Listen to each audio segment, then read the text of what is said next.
미 당국자 중 위협이 IPEF 열이 불러 공급망 안보 확보. 기사 내용 요약 미, 반도체 등 자급자족 시도하는 것 아냐. 한미 기업 협력. 워싱턴. 뉴시스. 김난영 특파원. 조 바이든 미국 행정부 당국자가 인도, 태평양 경제 프레임워크에 대한 중국의 반발을 오히려 각국의 참여 요인으로 꼽았다. 타론 차브라 미국 국가안전보장회의 기술, 국가안보 선임보좌관은 25일 브루킹스 연구소 대담에서 중국의 IPEF 반발을 두고 그런 종류의 위협이 정확히 이런 종류의 프로젝트에 대한 욕구와 열의를 일으킨 것이라고 꼬집었다. 중국은 바이든 대통령 한일 순방에 맞춰 출범한 IPEF를 중국을 고립시키려는 시도로 평가하고 기존 메커니즘을 훼손하거나 분열시켜서는 안 된다며 공개적으로 반발을 보이고 있다. 차브라 보좌관은 중국의 반발을 겨냥, 그게 영내 국가가 경제적 강압을 우려하고 그런 위협을 받지 않으면서 공급망 안보를 확보할 수 있는 더 광범위한 합의의 일부가 되고자 하는 이유라고 강조했다. 또 여러 면에서 중국의 경제 정책은 꽤 명확하다라며 중국의 접근법을 불균형적 디커플링으로 칭하고 세계는 중국에 더 의존하고 중국은 세계에 덜 의존하는 것이라고 설명했다.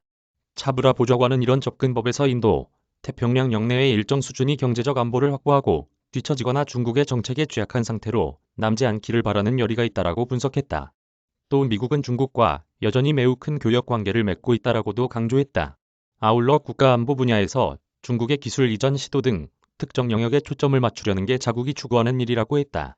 향후 특히 공급망 등 문제에서 IPEF가 취할 조치로는 현재의 과업은 각 영역에서 어떤 기준을 취할지 협상을 시작하는 것이라고 설명했다. 또 추가로 합류에 관심을 표한 국가 파악도 거론했다. 타브라 보좌관은 향후 몇 주 많은 외교적 노력이 벌어질 것이라고 했다. 아울러 시장 접근성에 관해 많은 의문이 있는 것을 안다라면서도 우리 파트너 국가가 그 문제만을 염두에 두고 있는 것은 아니다라고 했다. 이와 관련 미국이 지난해 10월 IPEF 구상을 밝힌 이후 일각에서는 중국 견제용으로 평가되는 이 체제에 합류하는 부담에 비해 시장 접근성 등 측면에서 각국의 참가 요인이 부족하다는 분석이 꾸준히 나왔었다. 타브라 보좌관은 그러나 참가국이 시장 접근성 외에도 디지털 경제 번창과 신뢰할 수 있는 디지털 인프라 접근, 공급망 회복력 등에 관심이 있다며 이런 종류의 완전한 소통을 하는 게 중요하다라고 강조했다. 대담에서는 바이든 행정부가 중요 과제로 다루는 반도체 공급망 확보와 관련해 동맹과 경쟁이 아닌 협력을 이룰 수 있는 방안에 관한 질문도 나왔다. TSMC와 삼성 등이 이 질문 과정에서 언급됐다. 타브라 보좌관은 이미 한국과 미국 기업 사이에는 협력과 유대가 있다라며 이는 우리가 가능하다고 생각하는 상호 보완에 좋은 신호라고 했다. 이어 현재 시급한 도전은 더 많은 가동 역량 구축이라고 했다. 타브라 보좌관은 현재 우리가 직면한 공급 부족은 단기적 문제가 아니라고 생각한다라며 진정한 질문은 우리가 충분한 속도로 가동 역량을 구축할 수 있을 것인가라고 강조했다.